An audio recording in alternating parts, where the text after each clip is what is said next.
Lo primero que tenemos que saber es que el cuerpo humano está produciendo calor de forma continua como producto final del metabolismo. Y bueno, para ello tendríamos que saber qué es el metabolismo. El metabolismo en sí, pues, es la velocidad con la cual el organismo pues va a estar utilizando la energía necesaria para mantener todas las actividades esenciales del cuerpo humano. Ahora bien, para que la temperatura corporal sea normal, esta pues debe de mantenerse en equilibrio. Debe existir un equilibrio entre dos mecanismos fundamentales que son la pérdida de calor y la conservación de calor. Cuando estos dos mecanismos se encuentran en equilibrio perfecto, el paciente presenta una temperatura corporal de 36.5 grados centígrados. Alrededor de los 36.5 grados centígrados, pues es una temperatura normal, una temperatura óptima en el ser humano. Ahora bien, ¿qué pasaría si de pronto estos mecanismos o se perdiera el equilibrio que hay entre estos mecanismos, que los mecanismos de pérdida de calor fueran menores que los mecanismos de conservación de calor? Y bueno, lo que pasaría como resultado de este rompimiento entre mecanismos es que se estaría presentando la fiebre. La fiebre, según Harrison, la podemos definir o se define como una temperatura matutina mayor a los 37.2 grados centígrados o una temperatura vespertina mayor a los 37.7 grados centígrados. Ahora bien, a la fiebre también la podemos denominar pirexia. Fiebre y pirexia son lo mismo. Tanto la fiebre como la pirexia son mecanismos importantes del cual nosotros debemos de saber que la fiebre o la pirexia son mecanismos que pueden encontrarse dañando al ser humano. Y bueno, la fiebre o la pirexia va a estar causando daño al organismo si es que esta temperatura llega a niveles mayores a los 39 grados centígrados. Entonces podríamos decir que la fiebre o la pirexia son dañinos para el organismo si es que cursan o si es que son superiores a los 39 grados centígrados. Ahora bien, acá tenemos un esquema en el cual estamos representando una temperatura corporal normal, una temperatura corporal media, y a la cual también la podemos definir como temperatura normal o que el paciente se encuentra afebril. Y bueno, acá nos podemos dar cuenta que ese rango de normalidad pues va a ir a partir de los 36 grados centígrados hacia los 37 grados centígrados. Y bueno, acá tenemos por el otro lado los grados Fahrenheit y tenemos que 36 grados centígrados serían igual a 96.8 grados Fahrenheit y que 37 grados centígrados sería igual a 98.6 grados Fahrenheit. Entonces lo normal serían estos los límites. Bueno, continuamos con la siguiente, que es pirexia, y ya hemos dicho que la pirexia también se le denomina fiebre. Y bueno, tanto la pirexia o la fiebre pues van a estar surgiendo como consecuencia o durante procesos infecciosos. Si nos damos cuenta, dentro de la fiebre o la pirexia hay una elevación de la temperatura que va a ir aproximada desde los 38 grados centígrados hasta los 40 grados centígrados. Ahora bien, si quisiéramos saber cuántos grados son 38 grados centígrados, bueno, pues acá tenemos por el otro lado su equivalente en grados Fahrenheit, que son 100.4 grados centígrados. Si nos vamos a 39, tenemos que son 102.2 grados Fahrenheit. Y bueno, tenemos 40 grados centígrados, equivalen a 104 grados Fahrenheit. Y bueno, esto estaría surgiendo durante infecciones, fiebre y pirexia. Ahora bien, tenemos que durante la fiebre o la pirexia pues van a estar participando moléculas pirógenas endógenas, moléculas pirógenas exógenas, de las cuales vamos a estar hablando más ampliamente durante el siguiente video, en el cual estaremos hablando de la fisiopatología de la fiebre. Ahora bien, aquí tendríamos que hacer una diferenciación entre pirexia y fiebre e hipertermia, ¿verdad? En la hipertermia también existe una elevación de la temperatura corporal. Aquí lo que las va a estar diferenciando una de otra es su origen. La hipertermia va a estar surgiendo por exposición al calor exógeno, lo contrario de la pirexia o fiebre, que dijimos que surge o que se está ocasionando por consecuencia de un proceso infeccioso. La hipertermia, al estar surgiendo por exposición al calor endógeno, bueno, pues acá tendríamos un ejemplo en el cual se está realizando un trabajo o un ejercicio en un ambiente cálido o extremadamente cálido, lo cual puede estar produciendo que el cuerpo produzca calor a una velocidad superior a la que el cuerpo podría eliminarlo a través de sus mecanismos de pérdida de calor. Entonces, en este caso estaría surgiendo una hipertermia. Entonces ya sabemos la diferencia que existe entre pirexia o fiebre e hipertermia. En las dos existe elevación de la temperatura corporal, pero tienen un origen distinto. Ahora bien, existe también la hiperpirexia. En la hiperpirexia, si nos damos cuenta, las temperaturas van de los 41 a los 42 grados centígrados, que ya son temperaturas extremadamente peligrosas para el ser humano. Tenemos que 41 grados centígrados son igual a 105.8 grados Fahrenheit y 42 grados centígrados sería igual a 107.6 grados Fahrenheit.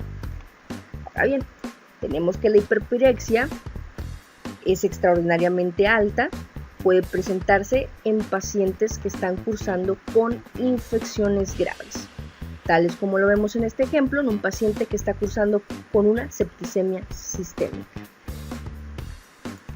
Ahora bien, existen factores fisiológicos que pudiesen estar elevando la temperatura corporal de manera normal y transitoria. Tal y como lo podemos ver acá, elevan estos niveles de temperatura corporal. La clave son de forma transitoria y normal, y lo que están haciendo es alterar el equilibrio entre los mecanismos de pérdida de calor y conservación de calor. Como primer ejemplo tenemos el ritmo circadiano. Entonces el ritmo circadiano estaría influyendo de la siguiente manera. Normalmente la temperatura corporal va a estar cambiando de 0.5 a 1 grado centígrado durante un periodo de 24 horas, lo cual es completamente normal. Ahora bien, como siguiente ejemplo, tenemos que el ejercicio puede ser un factor fisiológico por medio del cual la temperatura corporal podría estarse elevando de manera transitoria y normal. Esto como consecuencia del aumento del metabolismo. Se aumenta el metabolismo, va a estar aumentando la producción de calor y por tanto la temperatura corporal se estaría viendo elevada. Continuamos, tenemos un tercer ejemplo, el cual lo hormonal también es un factor fisiológico para que se eleven los niveles de temperatura corporal. Y bueno, tenemos que durante la edad fértil de la mujer, su temperatura matutina normalmente suele ser menor en las semanas anteriores a la ovulación. Y esto cambia cuando la paciente ya se encuentra en la fase de ovulación y aumenta un aproximado de 0.6 grados centígrados durante este momento. Ahora bien, para que la temperatura corporal se mantenga constante y dentro de un rango aceptable, pues bueno, tienen que existir varios mecanismos que estén manteniendo la relación entre el mecanismo de pérdida de calor y entre el mecanismo que se encarga de la conservación del calor o que están produciendo que se genere calor de manera más acelerada. Ahora bien, tenemos que dentro de la pérdida de calor y dentro de la conservación de calor, tenemos como primer ejemplo que en los mecanismos de pérdida de calor van a estar la estructura de la piel y la exposición al entorno van a estar jugando un papel muy importante o un papel central para que dichos mecanismos de pérdida de calor puedan entrar en función.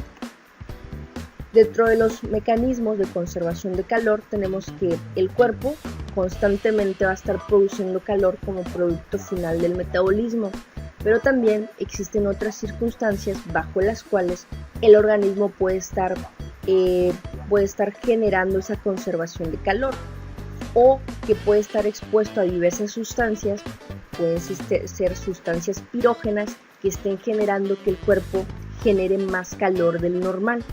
Esto lo vamos a estar viendo también más específico cuando hablemos de la fisiopatología de la fiebre, en la cual nosotros también nos podremos dar cuenta que existen sustancias pirógenas, sustancias que pueden estar produciendo o que más bien actúan sobre el centro termorregulador de la temperatura, que en este caso es el hipotálamo, y que van a estar produciendo que se eleven dichas temperaturas. Ahora bien, hablaremos específicamente de cuáles son esos mecanismos que nos ayudan a perder calor en estas situaciones. Tenemos como primer ejemplo la radiación. La radiación es la transferencia de calor que se va a estar dando desde la superficie de un objeto a la superficie de otro objeto sin contacto directo, tal y como lo podemos observar en este esquema. Hay transferencia de calor desde un objeto de mayor temperatura hacia uno de menor temperatura. Y bueno, tenemos como ejemplo la pérdida de calor que es radiado de la piel expuesta.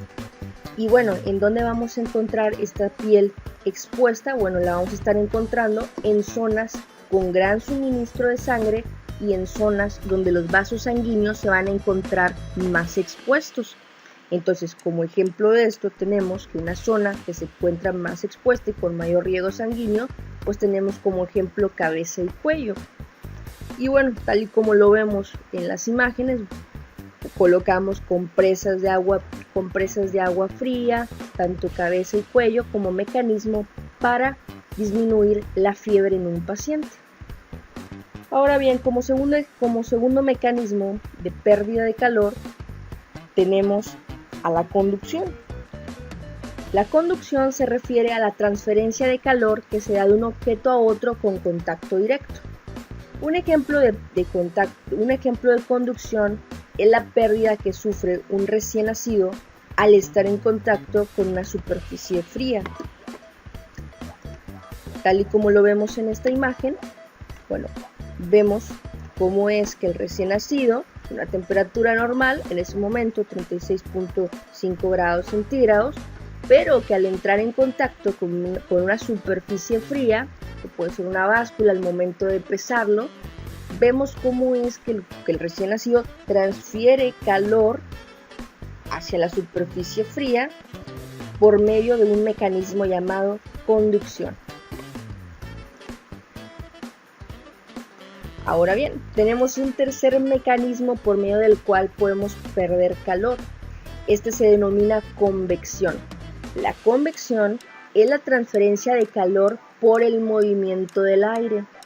Entonces, a través de este mecanismo perdemos calor por el movimiento del aire.